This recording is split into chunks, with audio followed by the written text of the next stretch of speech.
اللہ تعالیٰ نے رمضان میں زوجہ کے قریب جانے سے صحابہ کو منع کیا تھا. بڑا دلچسپ واقعہ ہے. رمضان کی راتوں میں بھی زوجہ کے قریب جانے سے منع کیا تھا. ایک صحابی تھے، وہ رات میں کہیں چلے گئے.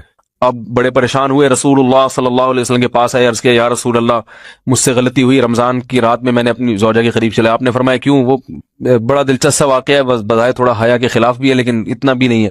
وہ کہہ رہے میری زوجہ کہیں پانی بھرنے کے لیے جا رہی تھی، ان کی پنڈلی کھلی تو میری نظر بیوی کی پنڈلی پر پڑی اور میں بس پاگل ہو گیا بیوی کے عشق میں. میں یہ اس لیے بیان کر رہا ہوں کہ جو لوگ نظر کی حفاظت کرتے ہیں وہ بیوی کے عشق میں پاگل ہوتے ہیں. جو دن رات انٹرنیٹ پر پنڈلیاں دیکھتے رہتے ہیں انہیں بیوی کی پنڈلی بھی کیا شکل بھی اچھی نہیں لگتی ان کو. بد نظری کا یہ عذاب ہے، وبال ہے کہ جو اللہ نے گھر میں آپ کے لیے بٹھائی ہے وہ آپ کو اچھی نہیں لگے گی. تو نظر کی حفاظت کیا کرو، اس سے آپ کو اپنی بیوی سے عشق ہوگا، محبت ہوگی. بات آ رہی ہے سمجھ میں؟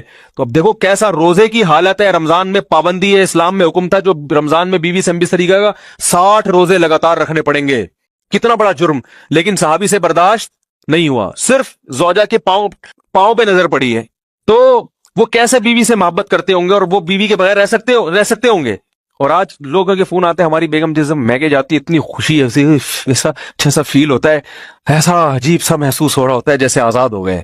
تو میں کہتا ہوں ظاہر ہے اب تمہیں موقع مل گیا کنڈی لگانے کا، ٹھیک ہے نا، اور آنکھ مٹکے کرنے کا، تو خوش تو ہوگے. تو یہ بھی ایک عذاب ہے جو لبرل لوگ نے جس عذاب میں ڈالا ہوا ہے نا، اس میں عورت کے حقوق نہیں ہے. عورت کے حقوق نظر کی حفاظت میں اور عورت کے پردہ کرنے میں ہے. جب مرد باہر نکلے گا سب پردے میں ہوں گی تو آئے گا کس کے پاس؟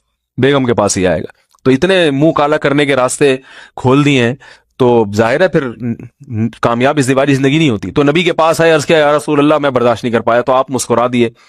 تو وہ نبی کے پاس گئے، یا رسول اللہ ایسے ہوا، مجھ سے غلطی ہو گئی. تو آپ نے فرمایا کیوں؟ فرمایا ایسا ہو گیا تھا. تو آپ صلی اللہ علیہ وسلم نے فرمایا 60 روزے رکھو لگاتار. انہوں نے فرمایا ایک کی طاقت نہیں ہے، اس میں یہ ہو گیا 60 کیسے رکھوں گا، نہیں ہے طاقت 60 کی. آپ نے فرمایا ٹھیک ہے پھر 60 غریبوں کو 2 ٹائم کا کھانا کھلاؤ. فرمایا اس کی بھی طاقت بولو بھائی نہیں ہے. اتنے میں ایک صحابی لائے کوئی چیز صدقہ کرنے کے لیے. تو آپ نے فرمایا چلو اصل حکم تو یہی ہے کہ 60 روزے یا پھر 60 غریبوں کو کھانا، وہ نہیں تو چلو فی الحال ان کو تنبیہ کے لیے کچھ ان سے صدقہ کروا لیتا ہوں. فرمایا چلو یہ فلاں خیرات کی ایک چیز لے کر آئے ہیں، تم یہ لے کے غریبوں میں بانٹ دو. انہوں نے فرمایا مجھ سے زیادہ غریب پورے مدینہ میں ارے بھائی کوئی بھی نہیں. آپ صلی اللہ علیہ وسلم مسکرانے لگے، فرمایا جاؤ کھاؤ اور بچوں کو کھلاؤ. اور بھائی غلطی بھی ہوئی اور گھر میں راشن بھی آ گیا. تو اس کے بعد قرآن کی آیت نازل ہوئی کہ احل لکم لیلۃ الصیام الرفث الی نسائکم ہن لباس لکم وانتم لباس لہن علم اللہ انکم کنتم تختانون انفسکم فتاب علیکم وعفى عنکم فالآن باشروہن وابتغوا ما کتب اللہ لکم. فرمایا اللہ کو بتایا کہ تم اس حکم پر عمل نہیں کر سکتے، لہٰذا رمضان کی راتوں میں تمہیں اپنی بیوی کے پاس جانے کی اجازت ہے، لہذا ان کے پاس جایا کرو اور اس اولاد کو تلاش کرو جو اللہ نے تمہارے مقدر میں لکھ دی ہے. قرآن جہاں بھی بیوی سے ریلیشن قائم کرنے کی بات کرتا ہے اولاد کا ذکر لازمی کرتا ہے، یعنی تلاش کرو اس اولاد کو جو اللہ نے تمہارے لیے لکھ دی ہے. ما کتب اللہ لکم، ما کتب اللہ علیکم نہیں ہے.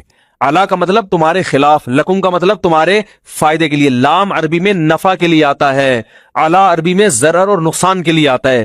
فرمایا یہ نہیں کہ اس اولاد کو تلاش کرو جو بطور پینلٹی کے اللہ نے تمہارے متھے لگا دی ہے، جو اللہ نے تمہارے فائدے کے لیے لکھ دی ہے. اس سے پتہ چلتا ہے اسلام اولاد کی کثرت پہ کس قدر حریص ہے. بات آ رہی ہے اور بھی اس بارے میں آیتیں ہیں قرآن مجید کی، مگر میں اب زیادہ تفصیل میں نہیں جاؤں گا. کچھ آیتیں رہ گئی ہیں، کچھ احادیث رہ گئی ہیں، تو وہ انشاءاللہ پھر اگلے